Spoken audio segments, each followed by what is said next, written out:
दत्तगुरु प्राण प्रतिष्ठा सोहळ्याची सुरुवात आजच्या दिवसापासून झालेली आहे। खरोखर मोठ्या जल्लोषाने इथे आज आपला कार्यक्रम पार पाडत आहोत। खरोखर प्रत्येकाने आपली जी जबाबदारी होती ती जबाबदारी खऱ्या अर्थाने पार पाडलेली आहे आणि मोठा सोहळ्याचा जो महोत्सव आहे खरोखरच की प्रत्येकाच्या जीवनामध्ये हा उत्साह हा दिसत होता।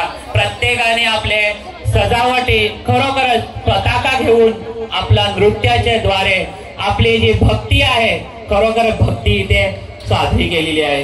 खरोखरच की आज आपण इथे ज्या मूर्ती आणलेल्या आहेत खरोखर या मूर्तीमध्ये की श्री दत्तगुरूची मूर्ती आहे परंतु गणपती आणि जी लक्ष्मी माता आहे खरोखरच की या देवी सर्व भूतेषु लक्ष्मी रूपेण संस्थिताः। खरोखरच की अशी लक्ष्मी माता की आमच्या गावावर अशीच कृपा करो आणि इतकं मोठं सुंदर मंदिर की जे आज या पंचक्रोशीमध्ये असं नाही आहे असा मंदिर इथे आहे आणि त्याच्यामध्ये ही लक्ष्मी माता गणपती भगवंत आणि दत्तगुरु हे विराजमान होणार आहोत। तर सर्वांनी खरोखरच की आपण इथे पुन्हा जोरदार टाळ्या वाजवूया कारण इतका मोठा महोत्सव आणि आपण सर्व गावकरी मोठ्या उत्साहाने जल्लोषाने हा उत्सव साजरा करत आहोत।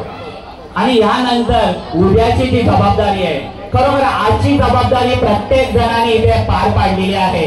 कुठलाही संकट कुठलाही हे न येता की कुठलाही विघ्न आलेला नाही कारण आपल्या सोबत विघ्नहर्ता आहे आणि लक्ष्मी माता आहे आणि दत्तगुरु।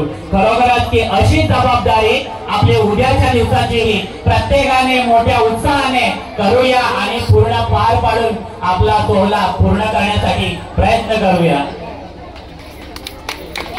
येणार आहे त्या दिवशी प्रत्येक जण तर आपण अशाच आजच्या सारख्या जल्लोषाने उत्साहाने येणार आहोत परंतु आज जे महापुरुष येतात त्यांना आपण डोळ्यांनी दर्शन घेऊया। कोणी स्पर्श करण्यासाठी जाऊ नये बरोबर आपण खबरदारी घेऊया कारण त्याच्या आजूबाजूला सिक्युरिटीची गरज लागली नाही पाहिजे हे प्रत्येकाने समजूया की आपण त्यांना डोळ्यांनी दर्शन घेऊया कोणी स्पर्श करणार नाही।